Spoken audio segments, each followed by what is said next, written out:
বাঙ্গি জালিমের ঘর। মিজানুর রহমান সাগর। নায়ক গায়ক লেখক সাধক হও সবাই সোচ্চার। বাতাসেতে কান পেতে শোনো হাহাকার। বাংলার আকাশে সত্যি এসেছে দুর্যোগের অন্ধকার। শুরু হয়েছে ক্ষমতার দ্বন্দ্বে নিপীড়ন অবিচার। ছাত্র ছাত্রী চাই যখন তাদের প্রাপ্য অধিকার। গুলি করে মারে কারাগারে ভরে না করে বাঁচ বিচার। 16টি শিশু হারিয়েছে প্রাণ, মিডিয়ায় হলো প্রচার। কোন অপরাধে এই পরিণতি জিজ্ঞাসা মনে সবার। বিনা অপরাধে প্রাণ দিতে হলে মূল্য কি স্বাধীনতার। তাই আজ শুনি মুখে মুখে ধ্বনি তুমি আমি রাজাকার। সাইদ মুক্ত অকাতরে বিলিয়ে দিয়েছে প্রাণ। বাতাসেতে সুখে দেখো তাজা রক্তের ঘ্রাণ। তাদের রক্তে লাল হয়েছে কোটি মানুষের মন।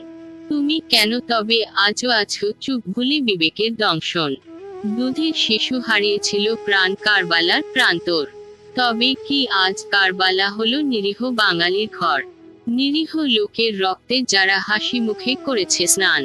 কৌণিক পরে ভিন্ন রূপ ধরে শোনায় সমবেদনার গান। এসব তামাশা দেখিয়া শুনিয়া মনে উঠে আবেগে জ্বর। চলো সবই মিলে প্রতিবাদ করে বাঙ্গি জালিমের